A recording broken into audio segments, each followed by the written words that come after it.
Allez, ça part. Alors Gabriel, ça dit quoi cette belle matinée? Bah écoute, réveillé par les bruits de perceuse, donc un peu relou, Ouais. mais content de se réveiller, étant donné que là on va faire un petit paddle. Ouais, tournoi de paddle. CJS, ils organisent plein d'activités là, ils ont fait tournoi de ping-pong, blitz, bullet, machin et tout, et là c'est tournoi de paddle ce matin. Ça va slay ou? Ça va les mogs. On va pas se mentir, on va tout détruire, sachant que j'ai pas touché une raquette de paddle en 2 ans et toi t'as joué 3 fois dans ta vie, c'est ça? 3 fois, 4 fois peut-être même. Ouais. Donc bon, On va être chaud. Non mais après on est chaud, on a quand même des capacités supérieures à la moyenne, on va pas se mentir. Hors norme, ouais. Et sinon, bah voilà, bien dormi après cette belle victoire. Ah, forcément. Donc, très content, partie assez propre. Ouais. Et là j'affronte un grec à 2300. D'accord. Alors là j'affronte le 3e âge, hein, il a 27 ans comme moi. Donc, oh là là, c'est le championnat du monde vétéran. Ouais, bientôt les vétérans là. Et voilà, bon il joue normalement D4. Ouais. Mais bon il a envoyé une bird là contre un grand maître, donc je sais pas trop. Ah oui, ce tournoi là il a envoyé une bird. Ouais. Bon on verra bien, je vais réviser un peu le gambidam et puis voilà on verra. Ouais, bon déjà on va se la mettre au paddle après on voit. Allez, bientôt. Ciao. Les amis, vous n'en pouviez plus, mais on est quand même là encore une fois. On enchaîne avec la 5e ronde du tournoi de CJS. Je viens de marquer 2 belles victoires contre 2 jeunes joueurs. Donc le comeback est en place, 2,5 sur 4. J'arrive dans la salle des grands. Ah oui, c'est vrai. Je suis content d'avoir du thé. D'avoir mon ami Gabriel dans la même salle. Et moi je suis content de voir que quand tu finis le pot de Malteser, il le remplissent. Ah bah oui, là c'est... C'était Malteser à volonté, c'était un plaisir. C'est vraiment très sympa, hein, pour remettre un peu dans le contexte, CJS. Ouais. Donc déjà les conditions de jeu sont assez exceptionnelles parce que les salles sont très bien organisées. Vous avez une vue sur la mer directement. Vous êtes là. Que tu sois en haut ou en bas de toute façon. Ouais. Bon, au 5e étage évidemment, c'est une vue panoramique. Mais même vous avez des petites friandises, des petits fruits, plein de trucs gratuits. Des boissons gratuites, vous pouvez vous servir, prendre une bouteille de coca. C'est open bar. C'est vraiment top et bon, globalement les gens et les arbitres sont sympas. Donc moi c'est un tournoi que je ne peux que recommander au point de vue des conditions de jeu. Là on est servi. Ouais. La prochaine fois en plus on sera invité à séjourner dans l'hôtel directement. Ouais, directement. Donc, ça nous évitera peut-être les 40 minutes de marche avant chaque partie. Mais... Bon après on les fera quand même juste pour le plaisir parce qu'elles nous ont mis bien en vrai. C'était sympa pour les vloguer. Les vlogs. Est-ce qu'ils vous mettent pas bien les vlogs Dis-nous dans les commentaires si vous mettent bien. Si vous mettent pas bien, on les enlève. Attends, c'est magnifique. Il y a 2 beaux gosses qui se filment sur la plage. Attends, excuse-moi, c'est légendaire. Pas toujours sur la plage, ça dépend des jours. Mais... on était sous la pluie à l'appart, en chaussettes. Bref, j'arrive sur cette 5e ronde. J'affronte Spiridon Naoum, joueur grec à 2300 et quelques. Bon, qui n'a pas de respect pour le titre de maître fide apparemment, puisqu'il ne l'a pas pris. Il nous l'a dit, tu sais qu'il nous l'a dit. Ouais, au ping-pong, au tournoi de ping-pong, il a dit FM c'est fake master, c'est ça? C'est exactement ça, ouais. Il tapait dessus dans le plus grand des donc moi, voilà, je suis FM, du coup, j'avais envie de jouer contre le ping-pong, du coup, mais. C'est Rémi qui s'en occupe. J'ai perdu contre Rémi avant, pas de chance. Et Rémi l'a terrassé. Et moi, je viens pour mettre fin à sa carrière dans ce tournoi. Et je me prépare beaucoup. Alors, je me suis préparé très bizarrement. Parce qu'en fait, le mec, je crois que c'est un joueur de D4, si je dis pas de bêtises, normalement. Ouais. Mais à la première ronde, il avait joué F4. Pas la première. Ou la deuxième. Il a pas dû jouer après. Je pense qu'il a joué à la 3e. Deuxième ou 3e, ouais. Parce qu'en gros, les 2 premières rondes, il a dû être fort. Donc il a dû gagner ces 2 parties. Quoi qu'à 23, deuxième ronde, parce qu'il a affronté un 25 quand même. Oui, c'est 3e ronde. Ok, bon, 3e ronde, il a envoyé la bird. Oui, parce que regarde, là, t'es la ronde 5. Et il a les blancs. Ouais, ok. Donc ça veut dire qu'il a joué la ronde 3. Donc il a joué F4 à la ronde 3, donc je me prépare un peu contre la bird, mais je me dis, bon, je sais pas, il s'est fait kiffer pour le début, contre un GM, il s'est envoyé, voilà. Il s'est fait défoncer en plus, donc je me suis dit, bon, il va pas trop retenter la bird. Bon, je me prépare un peu, parce que moi j'avais joué une bird d'ailleurs à Halo l'été dernier, et j'avais joué... juste avant le début du Road to FF. Exactement. J'ai raté ça, malheureusement. Non, le 3. Performance phénoménale à ton Halo. Et j'avais joué ça contre Philippe Guillaume, un joueur que tu connais bien, que tu affrontes à peu près tous les mois. et qui jouait la board, et voilà, et j'avais joué cette partie, et j'avais joué que 6, je jouais que 5 parce que je suis une patate, bref. J'avais sauvé la nulle dans une position vraiment de souffrance éternelle. Et je me prépare quand même sur D4, et je regarde un peu ces parties, et je vois que c'est un joueur très très bon d'un point de vue positionnel. Ouais. Mais en plus, il calcule super bien, quoi. Donc vraiment, je me dis que c'est chiant, quoi. C'est chiant. Par contre, je remarque que, bon, je pense comme beaucoup de joueurs, il n'aime pas se faire attaquer. Hein. Quand il se fait attaquer le roi, il sue à grosses gouttes. D'accord. Et donc là, mon plan, défense, mon plan, c'est vraiment de le mater. Bon, c'est mon plan de toutes les parties. Mais là, c'est vraiment, je mets un point d'honneur à dire que je dois le mater sur l'échiquier parce que sinon, positionnellement, je l'ai vu faire des parties contre des GM absolument brillantes. Donc voilà, j'arrive terrifié, mais en même temps, je me dis, je suis là pour la battre. T'es donc terrifié, mais terrifiant. Terrifié, mais terrifiant, exactement. Ça, c'est le titre de la vidéo. Et là, bien sûr, il m'envoie F4. Je passais à peu près 3 heures sur D4. Tu n'as pas cru en fait qu'il allait avoir F4. Non, mais en plus, en vrai de vrai, je suis une merde parce que je commence à regarder un peu ça. Donc, comme j'ai joué cet été, fou G4, 3, KD7. Allô, KD7. Bon, il y a fou E2 qui a un coup. On peut jouer H3 directement aussi. Ouais. Et là, je vois qu'il commence. Il y a d'autres coups. Il y a C4, je crois. Il y a des trucs bizarres. Je commence à regarder un peu tout. Et je comprends rien. Je comprends rien à toutes les lignes. Parce que il y avait très peu de parties dans la base de ce genre de variante, évidemment. Donc, il faut que je regarde. Il y a 2-3 variantes. Enfin, 2-3 parties de référence que je regarde vite fait. Je comprends pas tout. En plus, l'ordi, mais qu'il y a erreur à tous les coups. Donc, je comprends que dalle. Fou G4, c'est assez rare de base. Déjà, la peur, c'est rare, mais. Et donc bref, je comprends rien à toutes les lignes qui se passent, donc j'ai dit bon écoute, on va improviser sur l'échiquier et puis on va lui expliquer un peu comment ça marche. Alors est-ce que tu avais checké la ligne au lieu de E3 s'il fait KLE5 quand même, parce que c'est une des idées du... Non, au coup d'avant. Au lieu de E3, KLE5, parce que c'est quand même, on peut se dire, c'est quand même complètement con d'avoir sorti le fou s'il se met au centre et il te rattaque le fou. Qu'est-ce que tu joues là? Tu avais checké bien sûr. On lui ment pas. Oh la prépa. Mais attends, mais on dirait, c'est pas une hollandaise inversée là où je peux le truc avec fou-H5 et Non, c'est H5 le coup. C'est ça toute l'idée. Ah, brillant. Non, mais fou-H5 c'est un coup, non? Parce que. Enfin, juste pour montrer, parce que en gros, il y a ce même délire dans l'hollandaise que quand tu te fais enfermer le fou comme ça, en fait, tu joues ça et tu veux dire. G4, fou G6. F5 ah G6, oui, comme ça, tu voulais dire. Ouais, comme ça. Tac. Et là, E6. Et en fait, on contre-attaque le pion et les blancs n'ont pas le temps de prendre parce que. Il y a le petit mode du saut qui apparaît ici. Alors peut-être c'est un coup, mais fou H5, mais parce que moi quand même je te rappelle que fou G4 c'est une ligne que moi je t'ai conseillé. Oui, voilà. Et que je t'ai dit, cet été je t'ai conseillé. Oui, la prépa était très rapide. Et tu m'as pas dit cavalier 5. Et sur cavalier 5, je t'avais dit H5. Alors je suis sûr à 100%. Mais je t'ai envoyé mon fichier. Non, je t'ai pas envoyé mon fichier. Non, je l'étais comme ça sur l'ITS comme un clochard. Ah ouais. À noter les coups. Tout le monde me parlait, me faisait chier. Je disais, mais cassez-vous les gens. Pourquoi vous me parlez? Ouais, peut-être que tu c'était H5. En fait, l'idée c'est que s'il prend G4. Alors déjà, maintenant il est emmerdé pour faire E3. Ouais. Parce que t'es clone. Allez, on arrête. Et s'il prend G4, le changement de structure est toujours assez. Il est très bon pour toi ce changement parce que t'as sur la colonne. Le est très fort, il prend de l'espace. Et sur H3, alors H3 il y avait une pointe, mais je sais pas me rappeler. Non, coup d'avant. Je crois que c'est pas une bonne inclusion pour lui d'avoir fait ça. Bon là attention, ça marche plus les gars. Non, parce que là ça marche plus. Mais par contre si tu fais genre fou F5. Au prochain coup, tu vas jouer 6 parce que tu vas menacer dame H4. Comme le pion en H3, il n'y a pas de G3. Il n'y a pas de G3. Ok. Bon, c'est noté. Voilà, tu sauras donc le coup c'est H5. C'est noté. Si on me rejoue la bird, je me casse. Si on me rejoue la bird, je me casse. À analyser parce que KLE5, c'est quand même le coup critique de variante. En vrai, de vrai, là, vu que j'ai joué un peu la tromposki, peut-être que j'aurais joué des trucs comme H5 quand même. Parce oui, j'avoue. Des idées là comme ça ressemble un peu à une tromposki sauf sans le pion F4. Ouais. c'est pas de chance, vrai, mais c'est moins bien. Ok, bon, il m'a joué E3 comme prévu, KD7. Et il m'a joué C4. Alors donc l'idée sur H3, c'était quoi déjà? Bah je crois juste on prend et on joue 5, je crois, non? Alors pas E5, non, c'est 6. Ouais, c'est 6 celui de 5 qui arrive. Un truc comme ça. Bon, c'est très basique, mais bon, c'est un système très intéressant et très souple, c'est bien.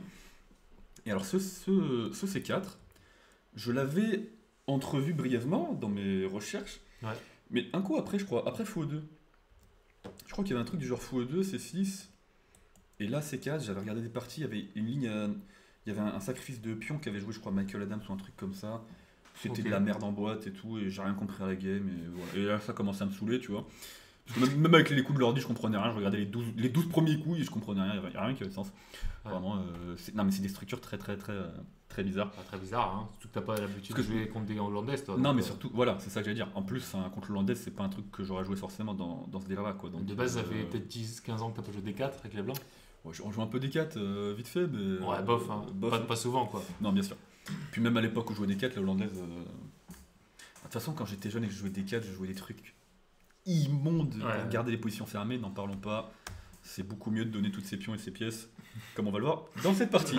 Alors, C4, je vous spoil, c'est un coup de merde. Mais, dans le respect bien sûr. Mais j'ai pas du tout compris pourquoi. Ce qui est dommage, parce que... ça devient un bon coup. Ça devient beaucoup. Mais alors, ce qui est dommage, c'est que en fait, c'est toujours le même problème dans ces positions. Les noirs veulent jouer E5. Donc, si tu peux jouer dans de bonnes conditions, faut y aller. Et là, E5, c'est tout à fait correct. Alors, l'idée, c'est quoi? CD4, CD5? Sur ça, je pense qu'on pousse là. Sur H3. T'es obligé de jouer H3. Sur H3, t'as fou pour F3. T'es obligé de jouer H3 parce que, évidemment, le clouage, le seul moyen de lutter contre ce clouage, c'est H3, G4. Mais là, je vais pouvoir prendre là. Et alors embêter les blancs ici. Alors je crois qu'en plus là... Tu gagnes quasiment la dame, non? Non, parce que je crois que l'ordi dit ça et ça. Bah, il est obligé parce que si tu prends la dame... Ouais. Non mais je crois qu'il dit que ça va à peu près encore. C'est pas complètement perdant, tu vois. Donc bon... Ouais, c'est compliqué parce que t'as pas tant de pièces pour... Ouais, non, mais le roi est solide, hein, le centre est fermé. Le centre est fermé avant des 3. Attends, est-ce que je peux pas faire marcher l'idée en jouant Fh5 d'abord? Fh5 ici et sur G4. Et sur G4, EF3.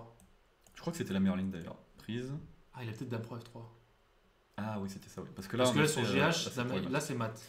Mais en fait, il peut faire dame pro F3. Et là, mon fou est enfermé. Sur fou G6, F5. Dès que tu fais dame H4, tu fais dame F2. On peut faire dame F2. On peut faire des roquets. Et il va récupérer la pièce. Et bon, il y a ce gros pion qui a survécu, quoi. Donc, ok, ça c'est intéressant, mais ça marche pas. Non. Mais par contre, là, il faut juste prendre directement ici. Faut faire fou F3, ok. Pardon, fou F3. Et là, sur EF, il y a HG4 et il contrôle la case. Et là, ça va pour les noirs. Mais j'ai pas pensé une seule seconde à F5. Ce qui est dramatique dans le sens où c'est l'idée de cette variante, en fait, c'est de clouer ce cavalier, on va le manger éventuellement. On joue C6 pour défendre ce pion-là, et lui, il vient là, quoi. Ouais. Et d'ailleurs, dans ma partie contre Philippe Guillaume, que j'ai joué donc, à Halo en 2024, l'été, bah, c'est pareil, j'aurais dû jouer avec E5, je me suis un peu chié dessus, j'ai joué E6, du coup j'ai souffert toute la partie. Alors que 5, il n'y avait aucun problème. Bref. Attends, la question qu'on ne s'est pas demandé, c'est est-ce que la partie dont tu parles était dans la base? Bien sûr. Alors, c'est pour ça qu'il a préparé C4. Ah non. Non, parce que là, quand je joue KD7, il a tanké 20 minutes. Ah, donc il avait absolument pas préparé. Il n'avait même pas regardé la partie. Non, bah, un fake master ne se prépare pas de la sorte. Hein. Il affronte ses 2100 avec un couteau dans la main et il est là pour me tuer, quoi. Okay. Non, là, KD7, il a tanké 15-20 bonnes minutes. Bon, du coup, je vais voir ta partie contre Maurizi. Je vois que il a joué fou 5 échecs et je me dis, oh là, c'est pas prévu au programme. Okay, je vois que ça se blitz tout et tout. Spoil pas trop quand même, mais. Ah oui, c'est vrai, plus tard. Je suis dans le turfu en fait. Donc là, il m'envoie C4. Je calcule pas du tout E5. Bon, c'est pas grave. J'ai joué E6 et tout va bien pour les noirs. Mais enfin, c'est l'idée de la variante, c'est de jouer avec E5 et de jouer avec E6. Bon, ça m'énerve un peu. Mais. S'il n'y avait que ça comme problème dans ma vie, ça irait. Cavalier C3, il m'attaque le pion, je le redéfends avec cavalier F6, et il me chasse le fou, donc là, l'idée c'est de venir prendre ici, mais du coup, il me réattaque encore le pion D. Ouais. Bon, bah, je le défends. Tu joues C6, comme tout le monde. Je défends le pion. Je me rappelle même plus de la dinguerie que tu as fait. Ah oui, putain. Oh là là. Mais tu sais que la première fois que tu m'as montré ça m'a choqué. Ouais. J'avais oublié, tu me le remontes, ça va me choquer. Si tu me le montres tous les 6 mois, ça va me choquer tous les 6 mois. Je te jure, mec. Alors. KE4 est un coup de merde. Tout le monde avait compris. Évidemment, on peut jouer C6, on peut même jouer KE C5. Des coups intéressants pour défendre le pion. Défendre le pion, quoi. Et quand même jouer la case de 4 plus tard. C'est pas si grave de pas avoir la paire de fous, parce que c'est non, sont relativement fermées. Pas très ouvertes. C'est plutôt ce fou-là qui va avoir un peu du mal à s'exprimer, mais même le fou de case blanche ne sera pas non plus très brillant, quoi. Ouais. Moi j'aime bien ta pose. Mais juste, moi aussi. Moi j'adore ma pose. Je l'aime encore plus après qu'il y a eu 4. Bah ouais, je vais voir ça. Je vous rappelle mon plan de jeu. Le mec est très fort d'un point de vue stratégique et tout, donc j'ai peur. J'ai envie de le mater. Je me dis qu'il y a eu 4. Tu es très malin, Gabriel. Parce que, alors évidemment, je donne un pion, mais je le déroque. Alors, le déroquer, c'est pas très grave. Le problème, c'est que je gagne énormément de temps avec le placement de la dame ici et la colonne D sur laquelle est le roi. Parce que là, je vais faire grand roc, je défends mon pion B7, j'active ma tour, et il y a cavalier C5 qui va arriver. Et alors, j'avais l'impression que ça arrivait avec force. C'est Michael Tal, quoi. Là, pour l'instant, c'est Michael Tal. Okay. Et pour l'instant, tout ça, j'ai entrevu. Et je me suis dit, Non mais attends, parce qu'en plus, il y a une idée de fou furieux dans cette variante. C'est que tu vas mettre un fou en B4, et il sera indélogeable en fait, parce que A3, on va en parler après, mais il va se prendre KC5. Et tu vas mettre une pression sur D2 qui va être très très embêtante. Parfois la dame, elle repart en F6 pour mettre pression sur B2, parfois elle vient en F2 pour attaquer D2, G2. Je me dis, mais conceptuellement, c'est incroyable. Comme tu nous le vends, ça a l'air très prometteur. Hein. Ça a l'air très prometteur, hein, vraiment. Et là, je me dis, mais... En fait, comme on en a parlé pour ma partie, c'était en Coupe de France, là. Ah non, d'accord. Quand je suis dans le Zainot, là, et que je dois faire fou prend E6, parce que je sens que c'est gagnant. Ouais. Je sens que, voilà, l'intuition me dit que c'est gagnant. Là, quand je vois qu'il y a le 4, c'est quoi mon intuition, Thibaut? Ton intuition te dit que c'est un gros coup de merde. Exactement. Mon intuition me dit, c'est exactement pour cette raison que tu vas perdre la partie, Gabriel. Littéralement, c'est ça que je me dis. Elle t'envoie une phrase et tout. Je me dis, tu, au milieu, tu vas jouer ça et tu vas perdre la partie, Gabriel. Vraiment. Et moi, je me dis, non mais Gabriel, arrête avec tes conceptions à la con, t'as peur de quoi? T'es là pour le mater, tu calcules, il y a plein d'idées intéressantes, tu y vas, mec. Le problème, c'est que, comme vous le verrez dans la partie de Thibaut, je ne suis pas Marc-Andrea. Moi, quand je calcule, c'est douteux. Il y a 2-3 variantes, 3 coups. Conceptuellement, je peux bien vous le vendre, hein, mais sur le papier, on va le voir, il y a un gros problème. Et alors, le problème, en plus, il est tout con. Évidemment, il fallait jouer... C'est 6, voilà, il n'y a pas de problème. En fait, il ne fallait pas surjouer, quoi. On va dire que c'est un peu l'erreur de la partie. Ah, là, en voulant surjouer, j'ai sous-joué. Tu vois ce truc-là, donc c'est quand même intéressant de regarder les parties, le style de ton adversaire, etc. Mais par contre, si c'est vraiment ton plan de jeu, c'est je vais le mater quoi qu'il arrive et que tu arrives dans une position comme ça, tu vas déjouer forcément. Parce que la position, elle demande de ne pas mater. Mais comme C4, ça me paraissait bizarre et que j'avais vu cette idée... Parce que là, c'est pas exactement dans cet ordre de coup, mais il y a cette idée de sacrifice de pion qu'a joué Michael Adams, alors qui est pas très bon, mais l'idée c'est pareil, c'est d'envoyer la dame en H4. J'adore mes flèches, elles sont toujours très très bien droites. Non, mais C4, t'as raison, c'était pas bon, parce qu'on a vu, il y avait le 5. Ouais, en fait. Mais en l'occurrence. Mais aussi, si tu l'as joué en combien de temps? Parce que ça, c'est intéressant aussi. Ah non, aussi, j'ai pris mon temps en plus. Hein. Ah oui, j'étais là, est-ce que je joue E6, est-ce que je joue C6, est-ce que je prends C4 peut-être, c'est pas clair. Okay. Non, aussi, j'ai pris le temps, mais juste, j'ai pas du tout anticipé E5. Terrible. Là, par contre, j'ai pris mon temps aussi. Hein. Mais alors, encore une fois, j'ai pris plus de temps, je pense, à me dire, Gabriel, ce coup-là va te faire perdre, qu'à calculer vraiment concrètement. Ouais, c'est ça le problème. Mais. En fait, c'est quand le doute il s'installe au lieu de C6, du coup. Ouais. J'ai vraiment lutté très fort contre ce doute. Je voulais vraiment prouver par le calcul que c'était jouable. Ouais. Bah écoutez, évidemment, c'est pas Michael Tal, c'est Jean-Michel qui est de retour. Jean-Michel Table. Et alors, on va voir pourquoi. En vrai, l'idée est très intéressante, en vrai de vrai. Elle est intéressante. Parce que, en effet, Fou B4 va être un coup intéressant qui va mettre la pression sur D2. Mais, en fait, il y a un truc qui est tout simple. C'est que 95% de mes idées de tactique vont être sur case noire. D'accord, le cavalier en C5, le fou en B4, la dame en F6, la pression sur D2 et B2, c'est que sur case noire. Là, avant même qu'on voit le prochain coup des blancs, Thibaut, est-ce que tu as une idée de comment neutraliser la pression des noirs sur les cases noires? Bah, mettre un pion en D4 un jour, je suppose. Voilà. Et une fois qu'il y aura un pion en D4, bah je vais pas faire grand chose quoi. En plus c'est le pion de plus qu'il a quoi. Hein. C'est le pion de plus qu'il a que j'ai gentiment donné.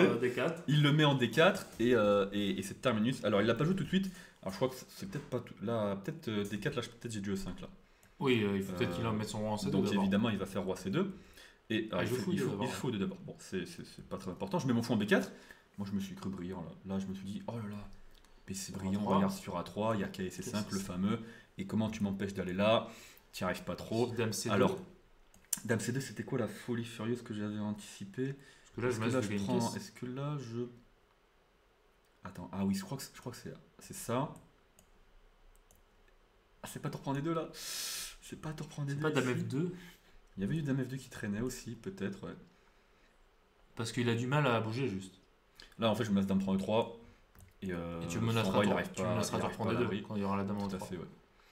Peut-être Dame F2, ouais. Mais bon, il y a des trucs comme ça, des trucs comme tour prend des deux et tout. Tu menaces aussi. Il y a de quoi faire. Du tour prend des deux direct quand tu es Dame F2, je pense. Ouais. Là, tour prend les deux. Mais alors pourquoi? Parce que là, donc pourquoi il voulait pas. Ah oui, parce qu'il y avait juste 3C1 après. Ouais, t'auras du roi prend. Là, sur tour prend. Bon, évidemment, Dame prend il y a le tour D8, c'est next. Même KB3. Donc KB3, mais là, en fait, juste ce que je voulais, c'était venir essayer de le mater, mais Roi C1, ça devrait tenir, je pense. Ça devrait tenir sur le fil. Il me manque un peu de pièces, mais Dame F2, ouais. Dame F2, c'est un coup que j'avais en tête aussi. J'en parlais tout à l'heure. Là, on va mettre la pression ici. Et on va mettre la pression sur D2 aussi, éventuellement. Et le roi, il a du mal à se mettre à l'abri. Et là, je me suis dit, Michael Tal sera chaud de moi. Joli, monstrueux. C'est pas une des seules lignes qu'il y avait. Il y avait d'autres trucs. Après Roi C2. Ah oui. Donc c'est ce qu'il joue, Roi C2 Ouais, Roi C2, c'est ce qu'il joue. Donc là, D4 arrive. Mais moi. Tu n'as pas vu ce coup. Alors là, mais qu'est-ce qu'il va faire? Non, parce que je suis en train de me dire, il va peut-être falloir consolider les cases blanches aussi.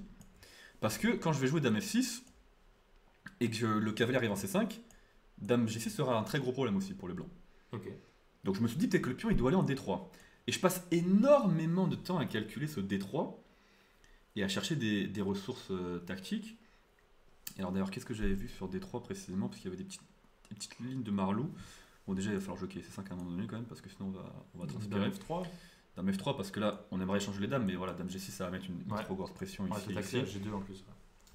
Donc ça va être problématique. Donc Dame F3. Et alors là, qu'est-ce que je voulais comme marlouterie encore là? Si tu refais Dame G6. Bon, de toute façon, Dame G6, ça va sans doute. On l'aime pas. Mais ouais, mais bon, c'est juste pour montrer les idées, quoi. Il y a des soucis sur case blanche, quoi. Et c'était pas encore très clair, parce qu'il. Alors, j'allais dire, il y a du E5, mais non, pas encore. Mais enfin, bref, en tout cas, j'ai passé beaucoup de temps à trouver des marlouteries sur D3. Et quand le pion arrive en D4. J'ai tout de suite compris que c'était terminé. Vraiment, c'était instantané. Hein. J'étais là en mode, je lui tends la main maintenant ou non, on va se battre un peu. Mais en fait, là, je n'ai plus. Parce que t'as même plus la case C5 en plus pour te cavalier. Ouais. Parce que là aussi, il y avait des marlouteries de fou là, mais je sais plus sur quelle ligne. Mais il y avait du tour prend des deux. Enfin, il y avait vraiment des lignes de fou. Enfin, fou prend et tour prend des deux. Sur la ligne avec la 3. Peut-être encore un 3 ici, mais ça me paraît bizarre. Là. Non, au coup d'avant. Au coup d'avant. Genre quand tu disais A3, KC5, donc là on vient de voir Dame C2, mais il y a peut-être Dame E5 aussi. Ouais, Dame et là E5, tu dois avoir une prise en D2 quelque part. Oui, non, ça c'est sûr que là ça va être prise en D2. Parce que sur Dame prend C5, t'avais fou pro E3 et échec. Ouais. Encore une fois, on voit bien que tout se passe sur case noire. Ouais. Et quand tu mets un pion en D4, c'est terminus. Alors dommage, j'arrive pas à me rappeler de la ligne avec plus. Tu m'as dit au début de la partie, c'est un genre de D4. Et t'as oublié que tu pouvais jouer D4. C'est pas chiant. Ah, si je pouvais supprimer cette partie de ma vie et de YouTube, ça m'arrangerait franchement. Ce qui est bien, c'est que peut-être que les gens voudront me jouer la bird maintenant, tu vois. Ça va peut-être les inciter à jouer la bird. Mais il a mis le roi en C2.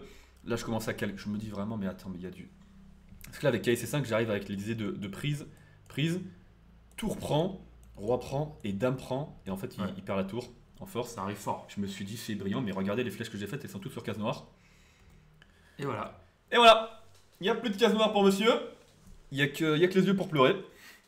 Et c'est toi qui as maté quoi. Oui, on va voir, je vais me faire mater. Là, littéralement, je vais passer une petite heure à pleurer.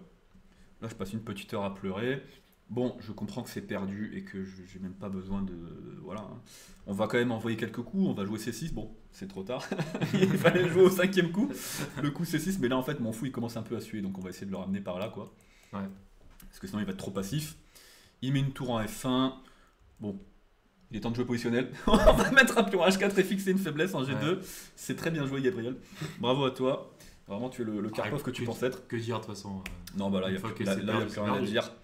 B4, bon, il m'envoie tout. Hein.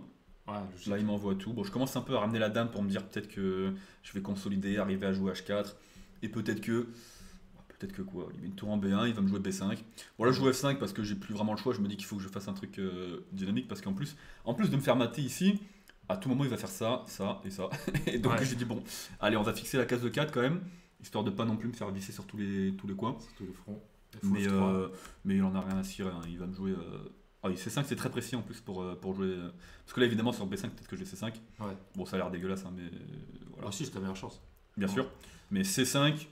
Là j'ai fait, je peux abandonner. C'est une méthode, hein. C'est classique. Quand on veut voir une ligne, d'abord tu fixes le pion. Tout à fait, ouais. Celui-là, on va le fixer en C5. C'est ce que tu as fait d'ailleurs dans ta partie d'avant en fait, hein, quand tu as joué B4. Tout à fait, ouais. J'ai joué B4, j'ai joué A4. B5, ouais. Bah, il s'est inspiré de moi, je crois. Il m'a dit après, j'ai vu ta partie de fou là. T'étais même pas dans la même salle que lui. Non, j'étais avec les plus hauts. Je mets un fond en B8 pour consolider. Ouais. Bon, bah, c'est le chouchou là. Alors là, bon, j'essaie de trouver le truc qui me fait le moins perdre. Si ça existe. C'est qu'en plus, la dame, elle arrive en A6. Mais non, il y a tout qui perd. Parce que par exemple, tu fais KD 5 pour bloquer. Ouais. Et il prend C6. Prise dame pour dame A6. Il me dit coucou et j'abandonne sous peu. Alors, moi j'ai pris en B5 parce que je voulais faire quoi là déjà? KD5 sur tout ici, je voulais faire quoi comme coup là? Parce que là t'as abandonné. J'ai abandonné, ouais. Là j'avais entrevu un coup et je me faisais mater comme un petit Doberman. Qu'est-ce que tour D7? Ah oui, voilà, tour D7. Je pense qu'il y a tour prend B7 qui me tue. Là je me dis, j'ai pas envie d'aller jusque là quoi. Parce que là je bouge plus une oreille en fait. J'avais vu C6 moi, mais. Et là je me dis. Ah ouais, c'est joli ça. J'ai pas envie de. Voilà. Ouais. On va abandonner la tête haute. On ne s'est pas encore pris le tour prend B7. Ouais. En vrai, franchement, j'aurais dû le laisser parce que franchement, c'est joli tour prend et dame A6. Ouais, il est joli. J'ai vu ça, je me suis dit, ouais. En fait, vu que. Tu sais, il m'a pas défoncé parce qu'il a été meilleur que moi. Alors, il a été meilleur que moi. Ouais. Il m'a défoncé parce que j'ai donné un pion comme une patate sans aucune raison, donc j'ai le démon, tu vois. Ouais. Ma partie contre l'Indien à Cap d'Agde, là, il m'a surclassé de A à Z. J'ai dit, bon, bah, bien joué, il n'y a pas de souci. Là, j'étais énervé, j'avais pas envie de le laisser me mettre tour prend B7, tu vois. Mais le mec est super sympa en plus, et en vrai de vrai, j'aurais dû le laisser parce que c'est un beau finish. Là, il n'y a pas une pièce des noirs qui sert à quelque chose. C'est une catastrophe. Ouais. Ouais. Et en tout cas, ma belle attaque sur les cases noires. Hein. Là, j'attaque bien sur les cases noires. Là, c'est nickel, vraiment. Non, cette partie est catastrophique, les amis. J'en suis vraiment navré. Je me suis pris pour quelqu'un que je ne suis pas. J'en ai payé le prix fort. Bon. Bah, c'est la vie. En plus de ça, la pause. Donc on en parlait à round 5, la petite pause. On en parlera à la vidéo prochaine aussi. On en parlera à la vidéo prochaine, mais bon, sur le papier, en théorie, ça devrait que me faire du bien parce que là, en fait, il n'y a rien qui est là dans cette partie. Quoi. La prépa, que j'arrête parce que ça me gonfle, c'est une catastrophe. Et le mec me joue F4, je fais non, mais c'est pas. En plus, quand même, il l'a joué il y a 2 rounds, tu peux dire qu'il y a quand même une bonne chance qu'il rejoue. Mais il s'est fait tellement déchirer dans cette partie. Ouais, mais bon, le mec, elle était à 26, tu vois. J'ai dit à 2100, tu vas peut-être pas me réfuter la beurre non plus. Et je n'ai pas réfuté la beurre sans surprise. Non, mais la prépa, ça va pas. Me dire que parce que le mec, il est très fort d'un point de vue positionnel, je dois impérativement le mater. Non, c'est toujours pareil, il faut jouer la position. Quoi. À un moment donné, il faut arrêter avec ce genre de réflexion. Et derrière, et c'est peut-être le pire, quoi. Encore une fois, d'aller contre mon intuition. Je sais, mais au plus profond de mon être, que cavalier E4, ça va me faire perdre la partie. Quoi. Je le sais. J'ai littéralement passé 20 minutes à me dire, ne fais pas ça, tu vas perdre. Vraiment, genre, il n'y a pas de vanne. J'ai calculé 30-40 minutes, c'est tactique. Pendant 20 minutes, c'est Gabriel. C'est un coup de merde, ne le fais pas. Je t'en conjure. J'étais en train de me supplier intérieurement de ne pas jouer ça. J'ai envie qu'il y ait 4. 30 minutes après. Fidèle à ton style, on va dire. 30 minutes après, je bouffais des Maltesers en pleurant et en regardant ta partie contre Maurizi. Ouais. Bref, les amis, navrés pour cette partie abominable. On se retrouve pour des parties de bien meilleure qualité. Grâce au road to GM. Heureusement qu'il y a le road to GM, les amis, parce que sinon. Non, tu vas scale dans ce tournoi, tu vas scale. Non, puis au-delà de ça, si on met ça sur YouTube, c'est parce que ça peut apporter des leçons à nos amis viewers. Hein. Ouais, il y a plein de choses à en tirer. Littéralement, là, comme j'ai dit, j'ai fait tout ce qu'il fallait pas. Ouais. Donc, il y a des leçons à tirer, évidemment. Moi, j'aimerais le promettre, mais j'y arriverai sans doute pas, mais j'aimerais me promettre de ne plus jamais faire ce genre de dinguerie. Quoi. Cavalier 4, je sais que c'est de la merde et j'y vais quand même. Ouais. Quand j'aurai le niveau de calcul de Marquand, je le ferai. Mais quand j'aurai son calcul, je verrai que ça marche pas et je ne ferai pas du coup le coup, tu vois. Enfin bref, les amis, c'était pas un plaisir de vous montrer cette partie, mais on montre tout sur la chaîne. C'est ce qui est intéressant aussi, je pense, c'est de voir même les mauvaises parties, les montrer. Bon. Ça fait partie de la vie d'un joueur d'échecs. Hein, disons que j'avais eu le temps de mettre un petit pancement sur mon cœur et là, il s'est réouvert. Il s'est réouvert. T'as rouvert la plaie là. Toi, je t'ai rechoqué en remontrant le cavalier 4. C'est terrible. Enfin bref. Tu m'as montré le 15 décembre et je suis toujours aussi choqué le 16 janvier. Quoi. Je te la montrerai quand on sera à Cannes pour voir si ça marche. Et on en parlera à ce moment-là. Les amis, je vais essayer de faire mieux pour les prochaines parties. Mais rien de sûr. Parce que si j'affronte encore des petits jeunes de 8 ans là, ça va pas le faire. Mais d'ailleurs, mon prochain adversaire, il a peut-être la soixantaine, donc là c'est les pannes. Ok. Avec tout l'aspect, bien sûr.